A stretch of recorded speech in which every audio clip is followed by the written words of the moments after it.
You know that feeling, right? You're sitting on the couch. It's maybe 11:30 at night. You should have gone to bed an hour ago. Oh, I know this feeling very well. The TV is playing something, maybe a rerun or just the news on mute, but you aren't watching it. You're looking at your hand. Specifically, your thumb is doing that repetitive, almost hypnotic motion. The scroll. The scroll. Swipe up, stop, swipe up, stop.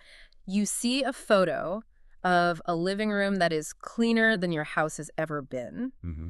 Then a video of a girl making a green smoothie that somehow looks delicious, even though you know it tastes like grass. Right, you just know it does. And then a guy recommending a specific brand of noise-canceling headphones that will, revolutionize your workflow. And usually somewhere in that caption, buried under a mountain of emojis or maybe hiding in the first comment, is that little phrase we've all been trained to look for, link in bio.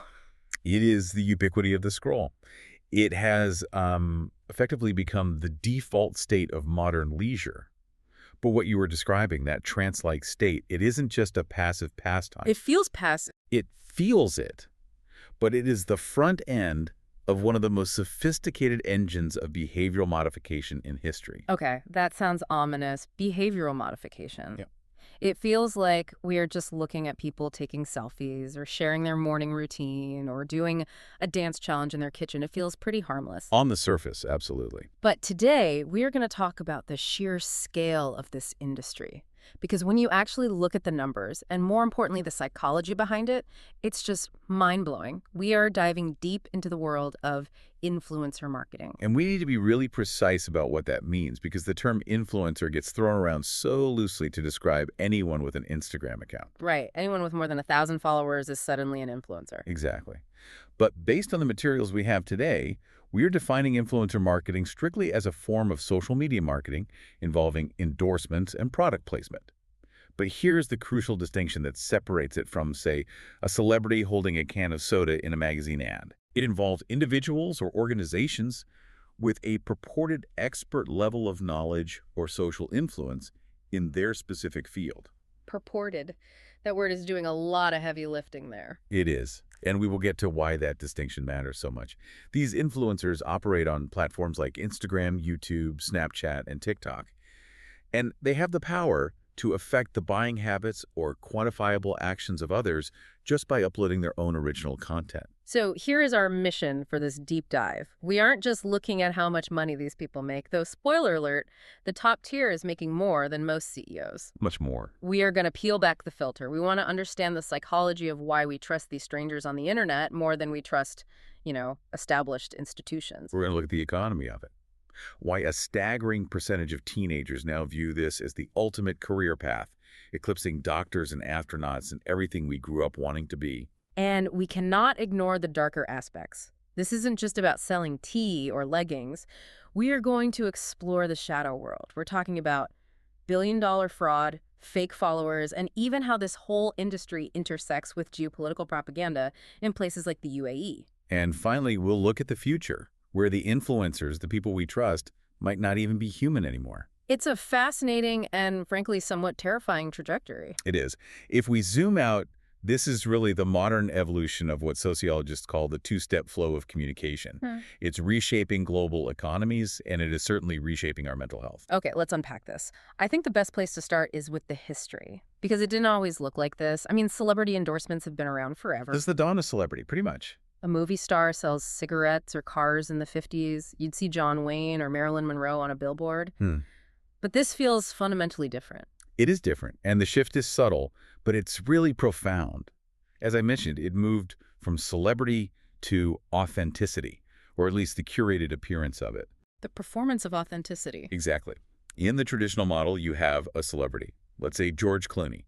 You see him drinking espresso. You know he is a wealthy actor. You know he lives in a villa in Italy. You know he's being paid millions of dollars to hold that cup. Right. There is a distance there, a safe distance. Right. I don't look at George Clooney drinking coffee and think, he's just like me. I think that's a cool movie star. I don't assume we're friends. There's no illusion. Exactly. But the influencer is different. They are viewed as a neutral authority pitch. The source material highlights that, unlike a random celebrity, an influencer is seen as having specific niche expertise or just good taste. That good taste part is key. It's like, oh, I like how she dresses, so I trust her recommendation on this shampoo. It feels personal. It's peer-to-peer. Yeah. It feels like getting advice from the cool girl in your sorority or the guy at the gym who lifts more than you. And the explosion of platforms like Instagram, TikTok, and YouTube just accelerated this. It democratized fame. Suddenly, you didn't need a studio contract to have an audience. You just needed a phone and a point of view. And a good ring light. And a very good ring light. But as with any gold rush, it started as the Wild West. Oh, totally. I remember the early days of Instagram around 2012 or 2013. It was just a free-for-all. People were pushing skinny tees and waist trainers, and nobody knew if they were getting paid or if they just really, really loved loose leaf tea that makes you run to the bathroom. It was incredibly murky. That ambiguity was actually a major problem, It right? was a huge problem. And it brings us to the FTC intervention of 2016. Now, for those who don't follow regulatory history, this was a watershed moment. Okay. Before 2016, it was truly unregulated. But the Federal Trade Commission in the United States began framing influencer content as testimonial advertising. Testimonial advertising. That sounds serious. That sounds like legal jargon. It is legally significant. It means you are personally vouching for the product. So let's go back to that moment in 2016. This wasn't just a press release. The FTC sent out what are known as educational letters. But that's a polite term for a warning shot. A warning shot, right? Dozens of massive brands and stars. We're talking about A-listers who suddenly realized they could be liable for deceptive marketing. So they're on the hook legally. They're on the hook. Imagine the panic in the marketing departments of these major cosmetic companies. They had built their whole strategy on stealth, on making it look like organic love for the product, and suddenly the government saying, we see you, the party is over, you have to tell people this is an ad. And this is where it gets really interesting, because I remember this vivid panic among influencers. They were terrified. They thought, if I put hashtag ad on my post, everyone is going to unfollow me. They'll think I'm a sellout. My engagement will tank. Yep. They genuinely believed that the magic was in the secrecy. That was the prevailing fear. They thought the illusion of authenticity would be shattered if they admitted money was changing hands. But the data shows something completely counterintuitive happened. Yeah, the fans didn't care. In fact, didn't the engagement actually go up in some cases? It often did. Okay, but I have to stop you there. That doesn't make any sense.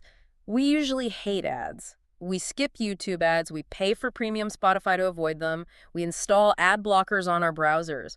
Why would we suddenly cheer for an ad just because it's on Instagram? That's a great pushback. It does seem completely illogical. But the sources suggest that the relationship is different. It's not a brand-to-consumer relationship. It's a person-to-person one. Okay. Fans were actually happy to see the disclosure because it signaled success. It was like, oh, wow, look at her. She's landing deals. She's making it. It validated the creator status. So it's not an interruption, it's a celebration. It's a celebration. When you see a YouTuber you've watched for years suddenly get a sponsorship from a major brand, you don't feel annoyed. You feel a sense of vicarious pride. That is so wild. So the thing they thought would ruin them actually made them more popular. It's like they were cheering for their friend getting a promotion. Good for you. Get that bag. Precisely. Yeah. But this created a really bizarre side effect. And this is one of those details that truly highlights the strange psychology of this entire industry. Okay, what happened? Some influencers started faking sponsored posts. Wait, let's pause on that. You mean they were pretending to be sponsored when they weren't? Correct. They would style a post to look exactly like a paid advertisement, tagging the brand, writing the caption in that specific ad speak style, maybe even saying, thanks brand name for the gift. But no money had changed hands. The brand didn't even know who they were. The brand didn't even know who they were. That blows my mind. Why would you do that? You're giving the brand free advertising. You are working for free. To gain credibility.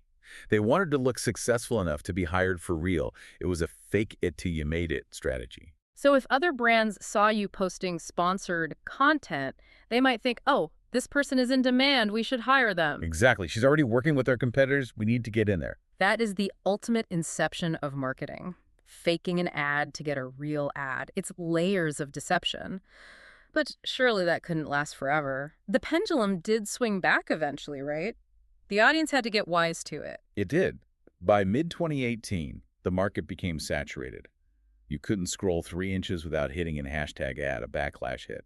The audience started to get fatigued. Fatigue. Totally. It became too commercial. So the market corrected itself, and the pendulum swung aggressively toward authenticity. And now we're in this weird phase of curated authenticity, people trying to look real to sell products. Mhm. Messy hair, no makeup, crying on camera, but it's all still content. It's all still a performance. Is the authenticity paradox. You have to perform reality to monetize it. Which leads us perfectly into the psychology of all this, because clearly it works.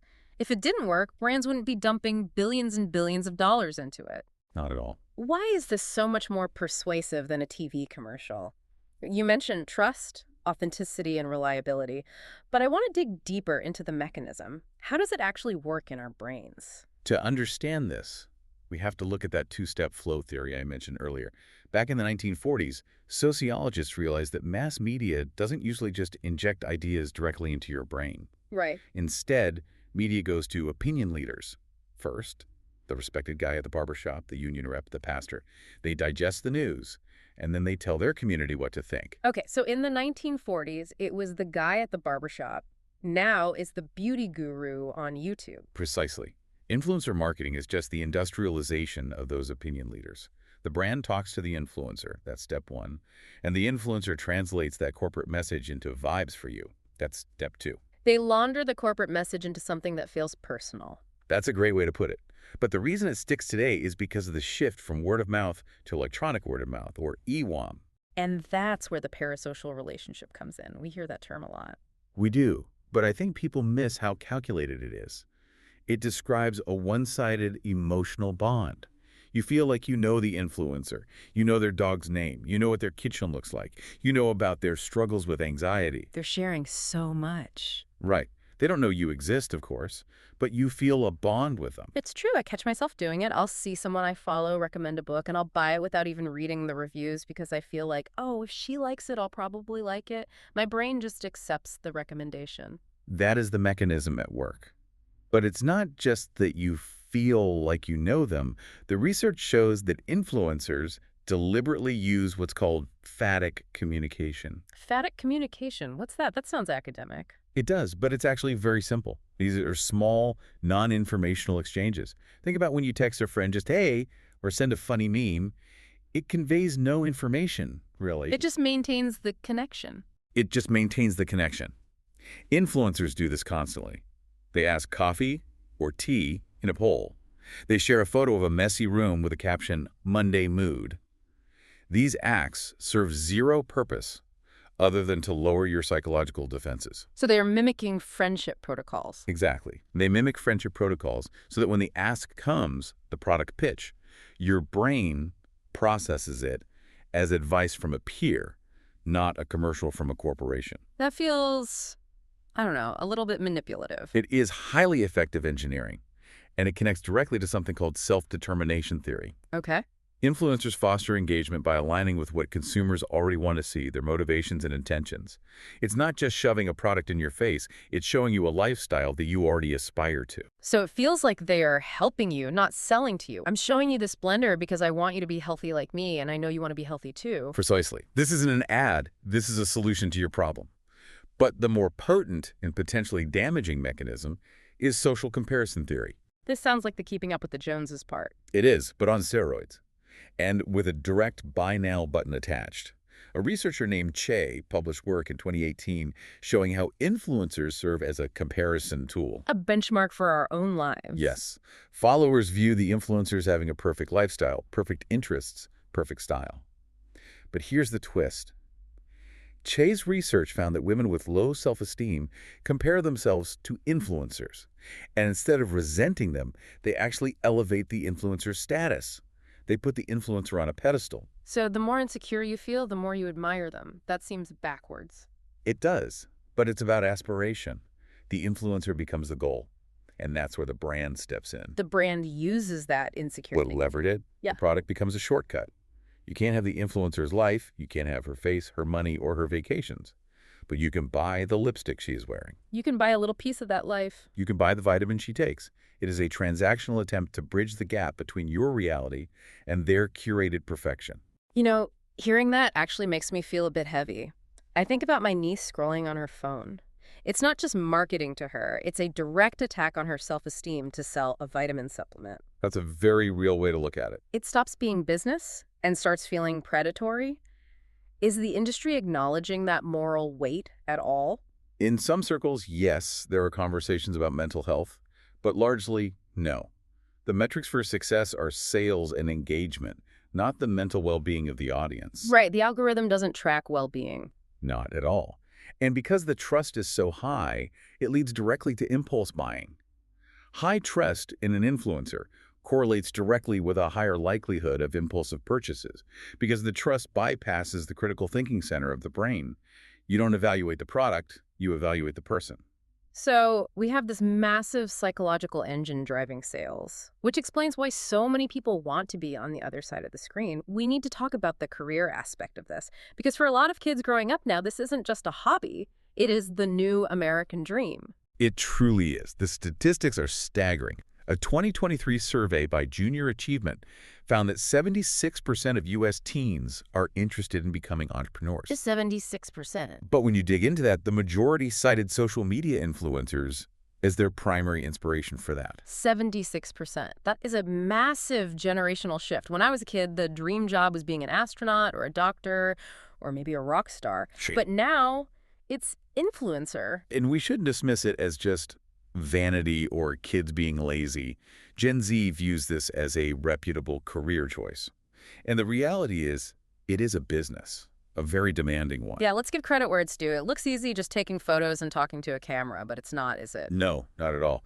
A group of researchers, Cheng, Guo, and Zhao, published a paper in 2024 describing this as requiring a mastery of algorithms and digital reputation. That's a full-time job in itself. These are viewed as new forms of social capital. It's a new kind of currency. Mastery of algorithms. It sounds like you need a degree in computer science. But it's true. You have to know when to post, what audio to use, how to vet it, how to engage, how to read the analytics.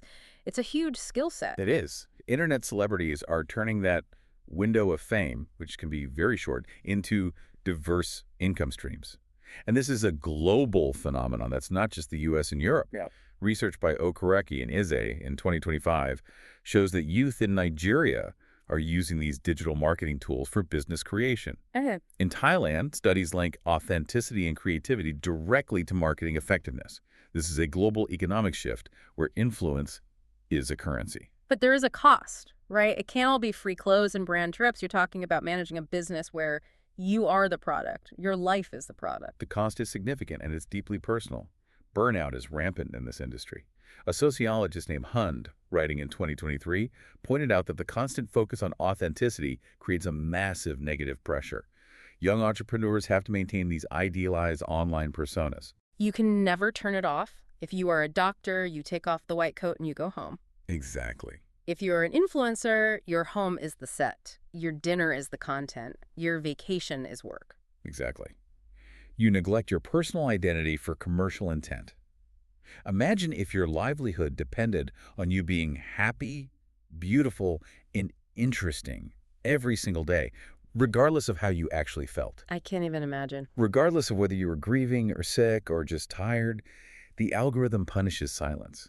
If you stop posting for a week, you might as well disappear. That sounds like a recipe for a complete mental breakdown. It is, and that pressure, the pressure to succeed, to grow, to beat the algorithm, is what pushes people toward the edge. Because the pressure is so high and the competition is so fierce, people start looking for shortcuts. And that is where the fraud begins. That's where it really gets dark. This is the perfect transition to the dark side. We've hinted at it, but let's go there. We need to talk about the fraud, the bots, and the really shady stuff happening behind the scenes. The dark side of influencer marketing is extensive, and it's a lot more than just people being disingenuous. Let's start with the economic fraud.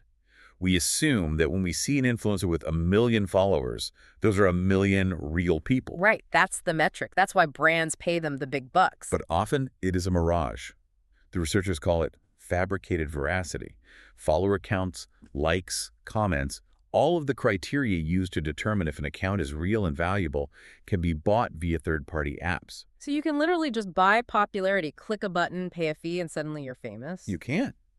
An analysis of 7,000 UK influencers showed that half of their followers had low-quality followers themselves, essentially bots following bots.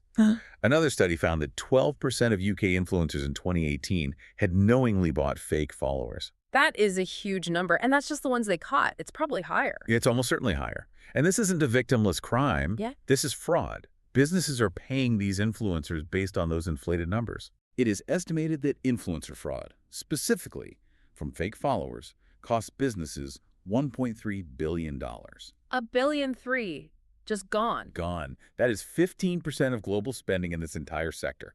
Just vanished into thin air, paid to bots. So companies are just lighting money on fire, paying robots to look at ads. Precisely.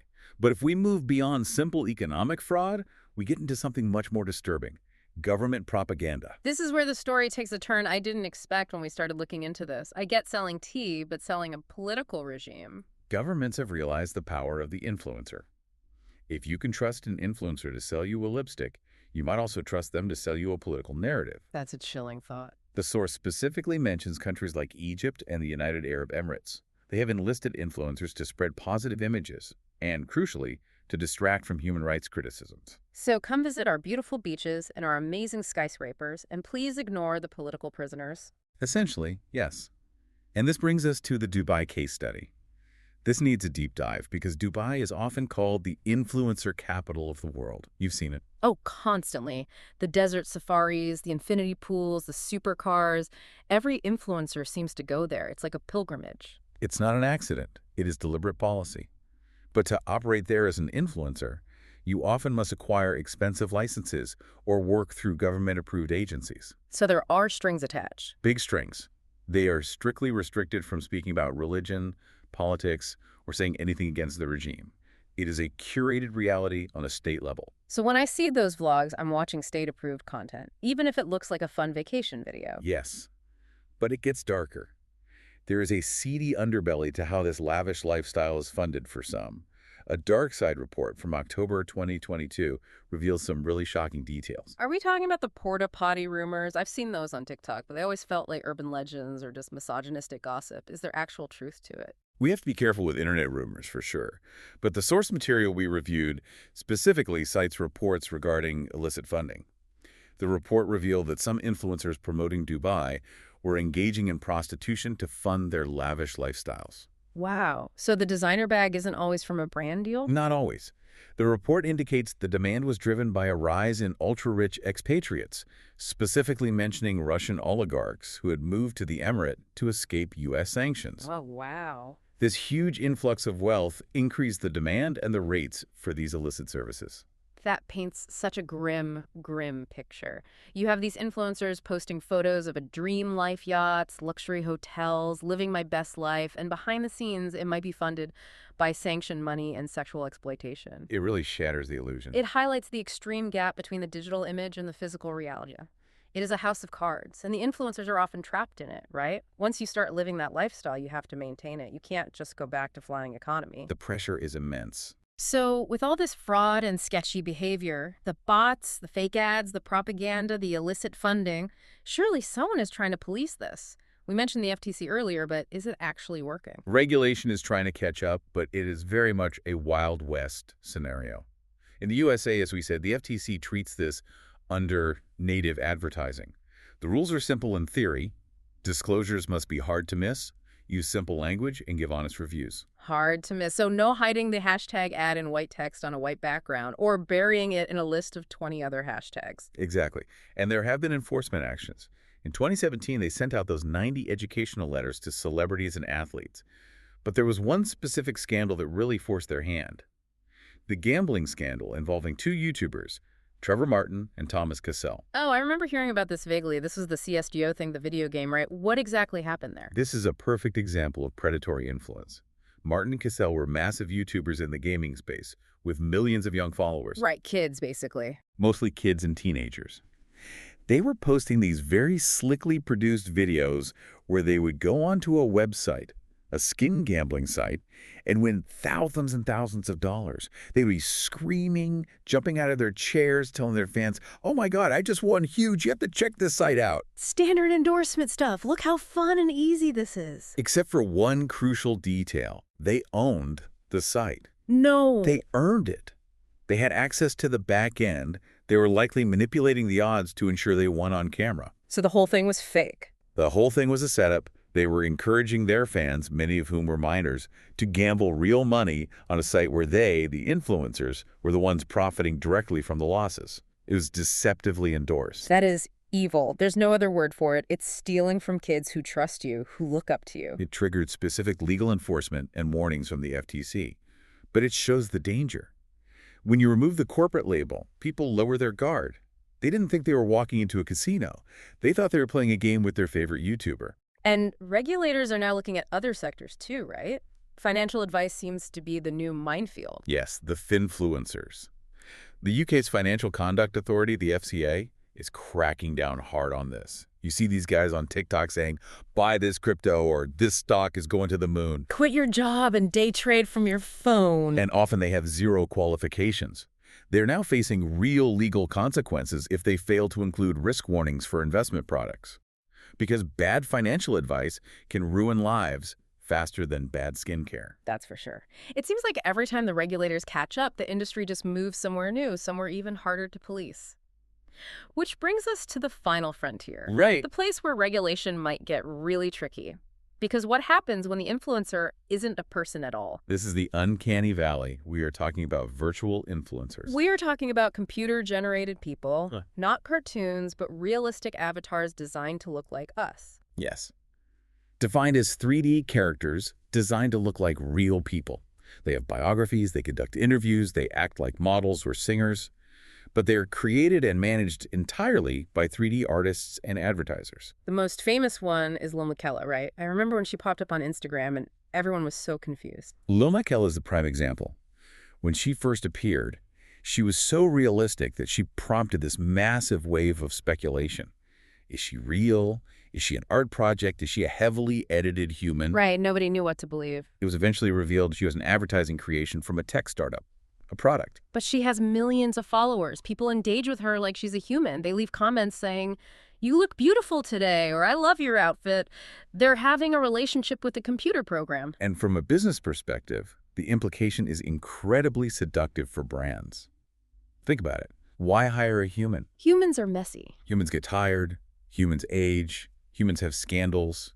Humans might say something offensive on Twitter 10 years ago that gets them canceled today. Yeah. Humans demand raises. A virtual influencer is always on brand, always perfect. Always. They never complain. They never renegotiate based on ego. And they can be in 10 places at once, filming 10 different campaigns. Some are now so realistic they can fool users entirely. But let's look at the philosophical implication here for a second. If a brand owns the influencer, they own the parasocial relationship. That is the absolute key. Yeah. With a human influencer, there is still a person there. They might refuse to sell a product they hate. They might have a moral compass. They have some agency. A virtual influencer has no agency. It is a puppet. It's a puppet.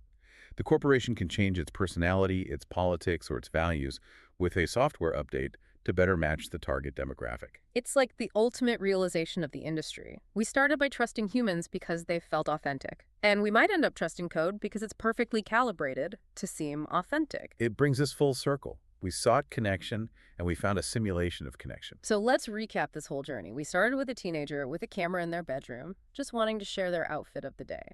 And we ended up with a multi-billion-dollar industry that is deeply integrated into global economies, used for government propaganda, riddled with fraud, and potentially moving toward a post-human future. It is a massive tension. We crave that connection, that parasocial relationship, but we are engaging with a highly commercialized, potentially artificial entity. And that leads us to the final thought for today. The source mentions that 86% of brands plan to use influencer marketing in 2024. The industry is not slowing down. Influence is moving from advocacy to what they call loose interactions. It's just becoming the water we swim in. Exactly. So here's the question for you, listening right now. Next time you are doing that scroll and you see that perfect face recommending that perfect product. Ask yourself this. Yeah. If the most effective way to sell a product or a political regime is through a friend on your screen. A friend who might be faking their lifestyle, engaging in illicit activities to fund it, or might not even be a real human being. What does that do to your ability to discern truth in the real world? When the person you trust most is a marketing construct, who is actually making your decisions? That is the reality behind the post. Thanks for listening. Stay curious.